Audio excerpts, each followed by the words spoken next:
Yükseklik korkum var benim. İkinci kattan bakamam. Dedim o ayrı. Burada terapi yukarı çıkıyorsun. Bu tam tepeye çıkarken bir tane şey var. Mariana çukuru gibi böyle. Kaynana çukuru diyorlar oraya. Devasa bir yer böyle. Mariana çukuru gibi. Dehşet. Aşağıya yani. Teleferik düşse bırak senin parçanı. Teleferik hiçbir yerin şeyini bulamaz. Öyle bir yer. Oradan tam zirveye geçerken böyle yavaşlıyor, tamam mı? Yani sen dedim ki oğlum dedim bak bak Mariana çukuru oraya dedim. Bir baktım baba midem bulanıyor. Baba ne olur dedim. Niye korkutuyorsun? Adam zaten korkuyor. Ekstra korkuyorsun. Araba kiralı. Gülüyoruz bile ya. Bir şey koşuyor. O da hiç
C1 Stadium of Beşiktaş Football Club. One of the biggest football club in Turkey. Beşiktaş. But biggest one is Galatasaray. And in front of us you can see Bosphorus. Straight and Asian side of Istanbul. And guys, our bus will be waiting in the parking lot. I will say meeting time later in the restaurant. There's some information. You can see one mosque on the right. Toilets behind that mosque, okay? You need to walk from here, 1 minute walking. Restrooms are located behind that mosque. On the left there is palace. If you want, you can enter garden of palace. Our bus will be waiting here.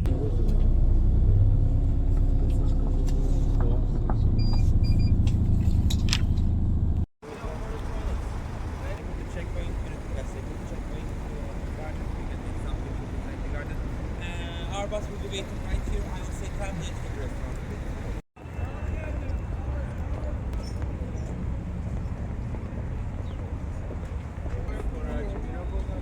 He's coming.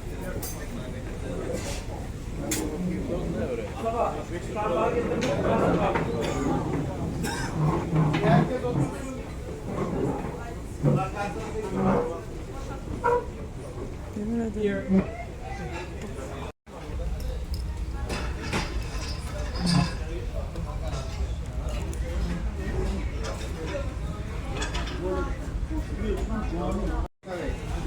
Okan Bey, biraz da size zahmet bir köşe bırakın.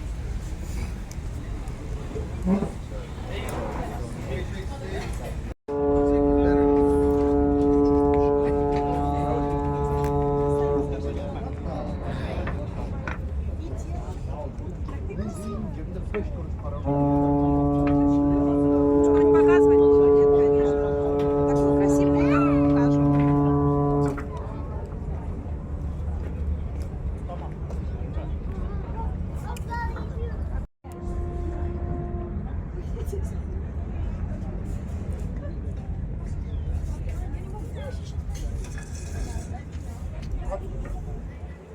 Onu at, bunu ye.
Okay guys, to Istanbul, and here on the right side you can see Golden Horn, not Bosphorus Strait. You know, Bosphorus Strait in the middle of the city and divided Istanbul as two parts, but this is not Bosphorus, this is Golden Horn Natural Bay in the middle of the European part of Istanbul. Both sides of Golden Horn are located in European side of Istanbul.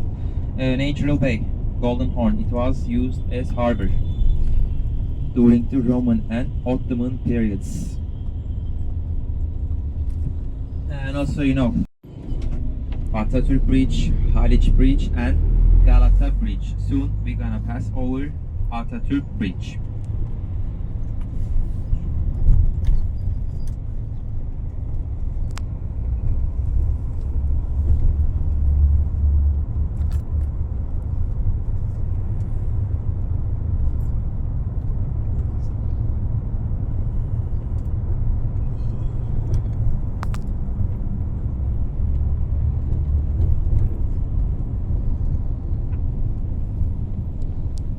And I want to talk about city Istanbul. And Istanbul is most famous and populated city in 5 million. Istanbul is most populated and famous city. Population in Istanbul is more than 20 million. And population of Istanbul is more than 20 million. Most populated city. That's why people think Istanbul is capital city of Turkey. But Istanbul is not our capital city. Do you know our capital city? Ankara. Yes, Ankara is our capital city, which located in center of Turkey. Population of Ankara is about 7 million. This city is most populated city, more than 20 million. And also, you know, based located in two continents, as Asia and Europe. Not much differences, you know, between two sides of Istanbul. Not much differences, same people, culture, building. Only one city on two continents. And yes, now we are passing over Atatürk Bridge and Golden Horn Natural Bay. On the right and the left side, this water is Golden Horn Natural Bay. And on the left side you can see one huge mosque on the hill with 4 towers. Name is Süleymaniye Mosque. It was built in 16th century, about 450 years ago. It was commissioned by Ottoman Sultan Süleyman. Süleyman, known as Magnificent Süleyman or Kanuni Sultan Süleyman. In 16th century, Süleymaniye Mosque with 4 towers on the left. And you know, this is this city. Actually, we have one peninsula in European side of Istanbul. We call this peninsula historical peninsula because of Constantinopolis.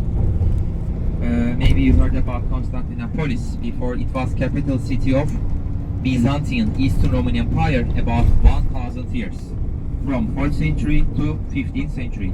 And after Romans, the same city, this peninsula, was capital city of Ottoman Empire. And name of the city was Constantinopolis because in 4th century AD 330s, Roman Emperor Constantine the Great chose this city as new capital of Roman Empire 330s. That's why people of empire called this city as Constantinopolis. This means city of Constantine.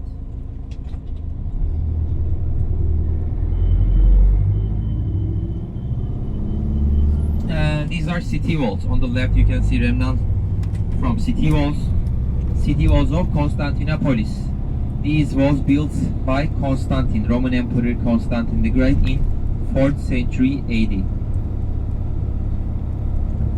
And by the way, we are in Balat district. You know, firstly we're gonna visit Eyüp Sultan Mosque, and after Eyüp Sultan we will come back here. You know, we gonna visit Patriarchate here, and also you will have some free time. Balat, in Turkish we call it as Balat. And actually during the Ottoman period, mostly non-Muslim people lived here. such as Armenians, Bulgarian Orthodox people, Greek Orthodox people, Jews, mostly non-Muslim people, lived in this area, Balat district. And around Balat there are many colorful houses and churches, mostly Orthodox churches, and cafes, souvenir shops, restaurants, synagogues for Jews, and again mosques for Muslims. And the one church here you can see on the left, Sveti Stefan or Iron Church from 19th century. It was made of iron. It was built by Bulgarian Orthodox community in late 19th century.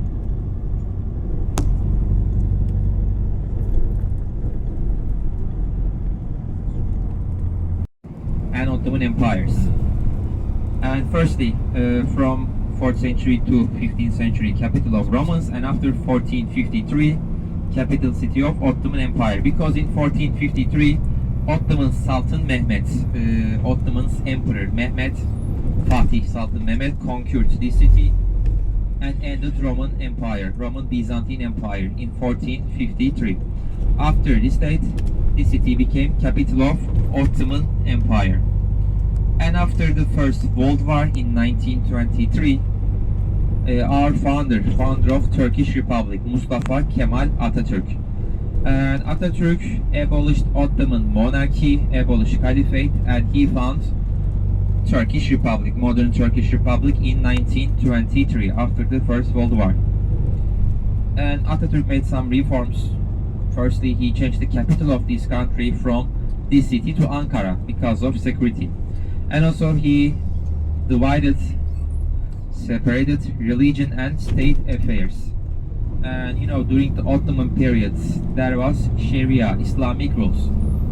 And after foundation of Turkish Republic, after 1923, this country became secular country, and this means there is no official religion in Turkey. Majority is Muslim. About 80% of people are Muslims in Turkey. And about 80% of people are Muslims in Turkey. And also we speak Turkish language and use Latin alphabet. And again on the left you can see city walls of Constantinople from 4th century AD.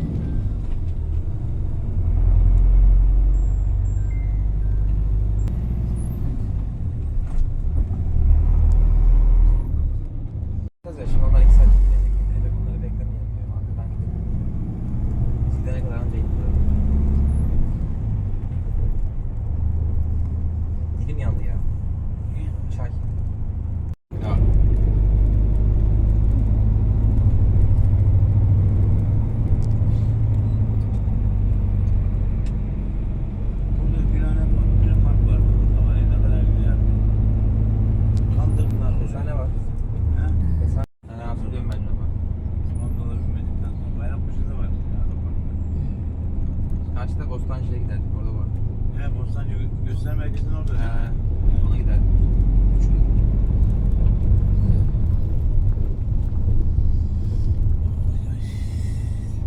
Demek ki akşam buradan geçtim be. Ne yapmaya? Kızımı getirdim devlet hastanesine buraya. Niye? Ya kız da dizlerinden rahatsız ya. İğne vurulmayınca yürüyemiyor, rahatsız. Yani kendi gelemezsen. Ne diyorsun ya? Vallahi buraya iğneye getirdim. 3500 lira iğneye veriyordum ya. Devlet karşılamıyor. Niye karşılıyorsun? Yani sigortam var. Özel olduğu için karşılamıyor. Devlet neye yarayacak? Vallahi Devlet neye yarayacak bana onu söyle. Süleyman Soylu'yu yakaladım ben Fatih'te. Süleyman Soylu'yu. Uzmandan İçişleri Bakanı'yla. Dedim Sayın Bakanım böyle bir durum var. Kızımın evlatları gelirini gösterdim. Cumhuriyete. Biz nerede ineceğiz? Burada alacağım. Kapatmışlar. Öyle yapacağım abi. Okay guys, we're gonna get off bus here to visit Eyüp Sultan Mosque, and after the visit mosque we will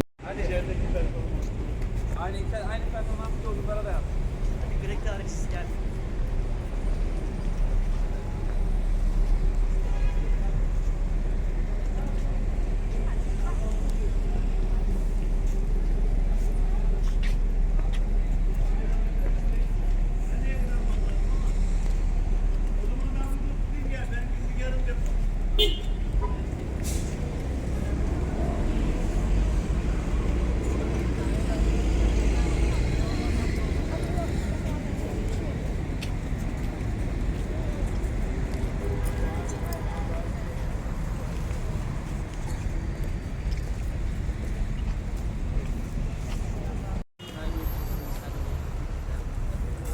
Roman.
The first mosque built in the city after occupation of Constantinople. Maybe you know, Constantinople was here as a capital of Roman Empire until 1453. You know, from 4th century to 1453.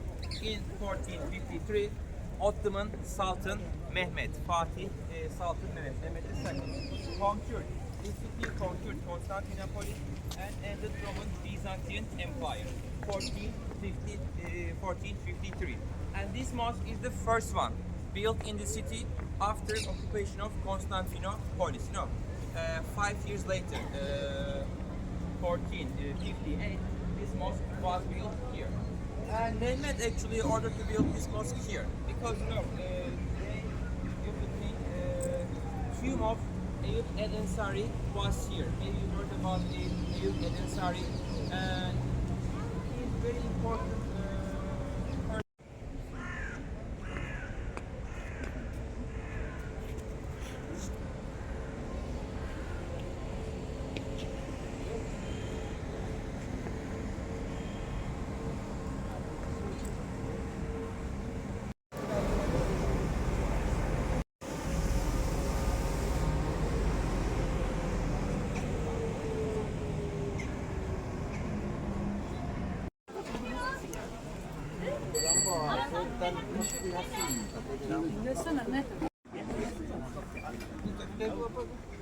Kan petani hijau kan? Cermin tu.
çok kötüydü ha.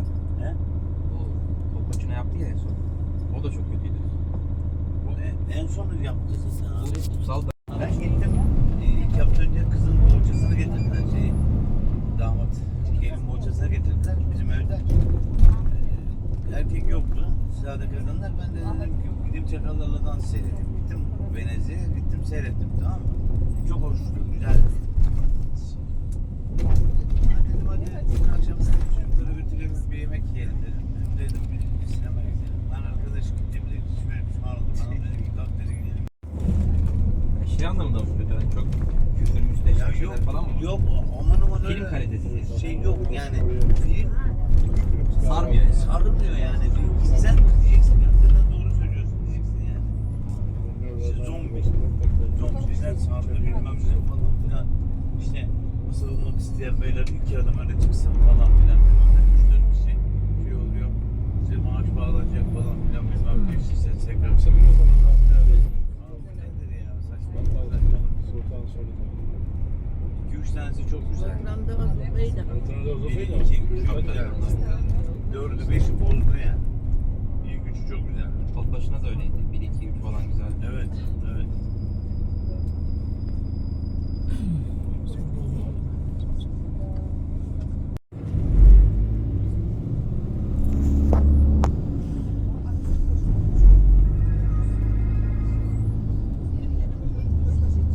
Otobüs geldi mi? Yani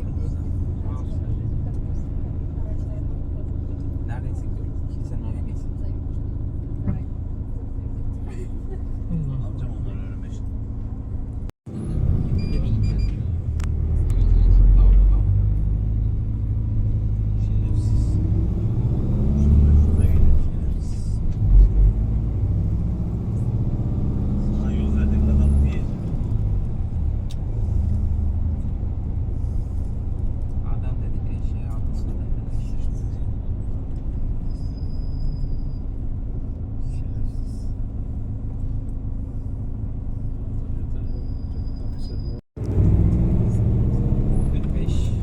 Bir arası hareket etmemiz lazım. En geç bir.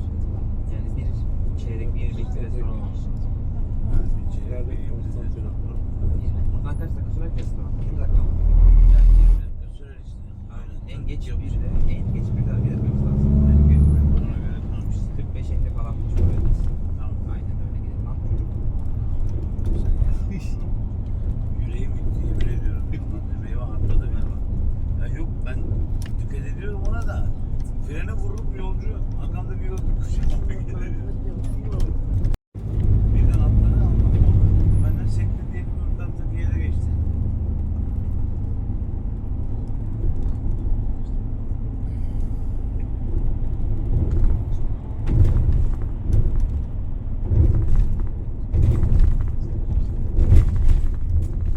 Dedim yani evin buradasın dedim. Hemen giyindim çıktım. 300 lira hamama verdim. 150 lira da arabaya otoparka koydum. Oraya verdim. 450 lira. 15 dakika durdum içeride. Neyse Allah'tan kötü kurtardı. Ya abi. Nerede o? Sinyallerde Öbür öyle tarafta mı? Aynen. Bence o tarafta olacak herhalde. Перский соус ступе. O da kötü. Tabii ya. Padlo. Çok havası yapıyor. Marquise Café. Ya işte zamanı bulmaz ya.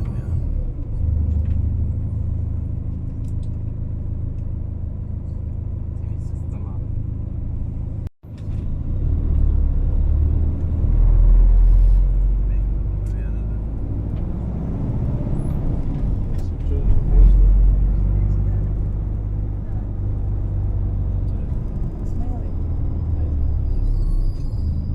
Tam yanlış, tam yanlış. Yaran mı? Taksi Taksi yapma ararız. ya.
British coffee.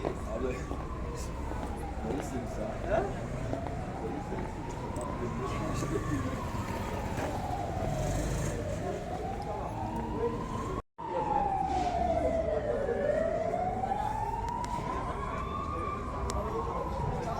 He? Here there was Imperial Palace of Roman Empire, which was called as Villa Herna Palation. You know, this means palace. Palation means palace. That's why Ottomans called this area as Palat in Turkey.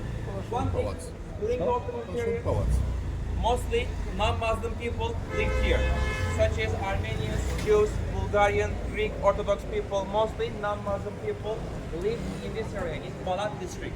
That's why there are many churches, mostly Orthodox churches, because religion of Byzantine Empire was Orthodox Christianity. That's why there are many Orthodox churches here, synagogues, mosques, and also around Balat there are many colorful houses, souvenir shops, cafes, restaurants. And now, you know, also Patriarchate is here, you know, walking distance, 3-4 minute walking distance. Patriarchate like center for Orthodox Christians. You know, there is one church and some buildings for administration. And now it will be free time for you. Okay, one more thing, this is college.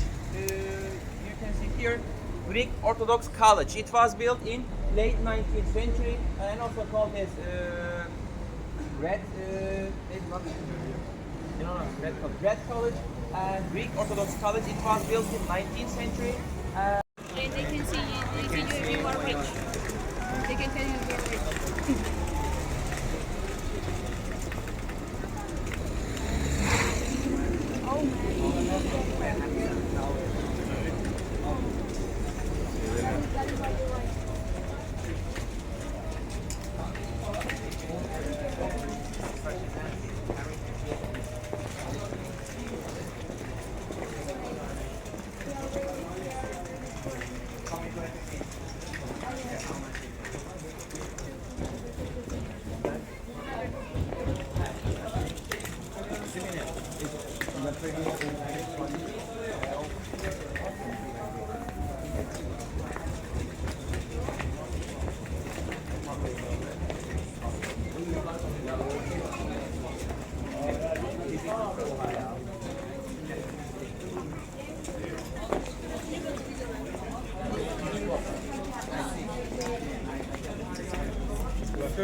Oradan bu tarafa geldik.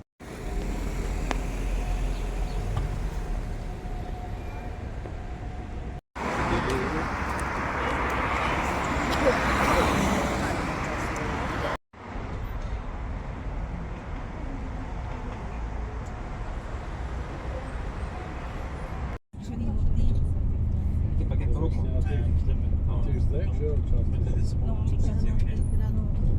Rica ediyorum senden. Abi şunu bana söylettin mi? Kaptan patates mi olursun diyor. Dersin. Ya bırakayım. Dersen demezsen canın sağ olsun. Hayır benim demem sıkıntı değil. Anlamıyorum. Restoranı bilmiyor mu sürekli sıkıntı yaşadığımızı? Bırak demeyin. Biliyorum yani. Patates mi?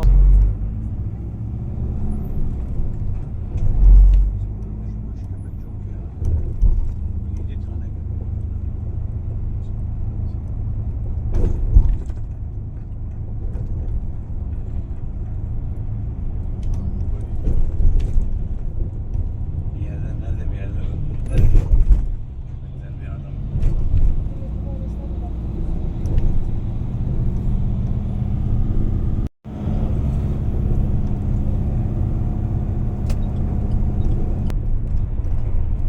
Sevmekten de canım sonra hala benim üstüme geliyor ya. Harbi söylüyorum bu kadar pahalı olmaz bir insan ya. Sinyal vermesen tamam mı?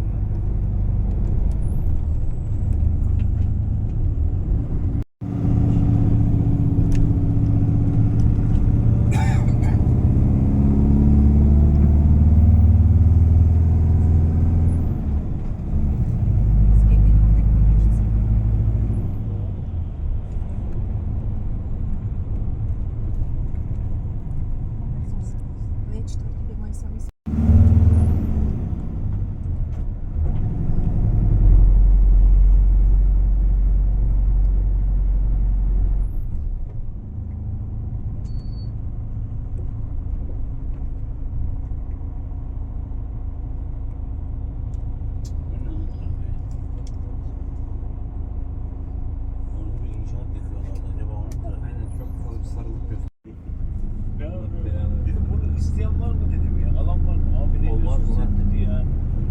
Ya sen dedi ne diyorsun dedi abi peynir ekmek gibi gidiyor. Ne diyorsun lan dedi sen ciddi mi söylüyorsun? O bizim akraba tezgahta bir tane şıma çocuk var. Onunla beraber çıktık yukarıya. Ben yalnız hayatta Gebze'de bilmem ilaç fabrikasının alt tarafında bir yerde yapıyorlarmış bunu. Yere diyor burada ya bir göreceksin diyor orada koliyi bir dışına gönderiyorlar diyor. Vay be. Kadınlar onları nasıl sipariş mi ediyorlar? He? Abi oradaki demek ki hani böyle yerde ki bir ismini söylemiyorum. Bunlar anlamasın. Arkadaşına mı aldın öyle yoksa? Yani ya. Arkadaşım alıyorum falan filan partilerimi alıyorum. Ben neyim alıyorum. Tabii canım. Hayır partneri erkek adam gidip alıyordur belki. Ya tabii. Kadın gelip Ya kadın gidip alıyormuş. Alır canım. Sen ne diyorsun? Çocuk ne dedi biliyor musun? Abi dedi inanmayacaksın ama şimdi bir tane dedi tırmanmayacağım ne dedi. Dedi ki ben bundan almak istiyorum. Kocası vefat etmiş. Bak yemin ediyorum çocuk anlatıyor. Diyor ki kocam vefat etti ben işte hani, Gökhan'a şimdi doğum günü hediyesi almak lazım ona. değil mi? Açacak kutuyu. Gloves. Yok. Üstüne de yazıyor dedi. Yok ya. Yani şeye tanrı alacaksınız ya.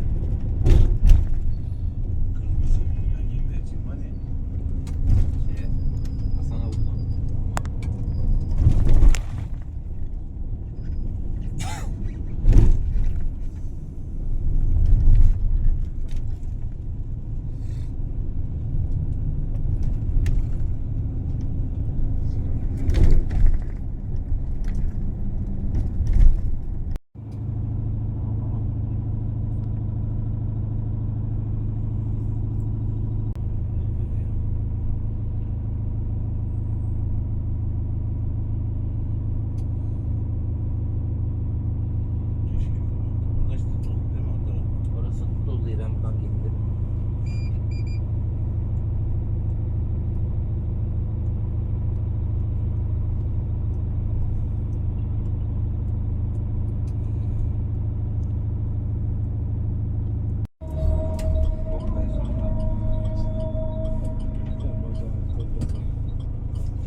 And for you got the car from under the slow.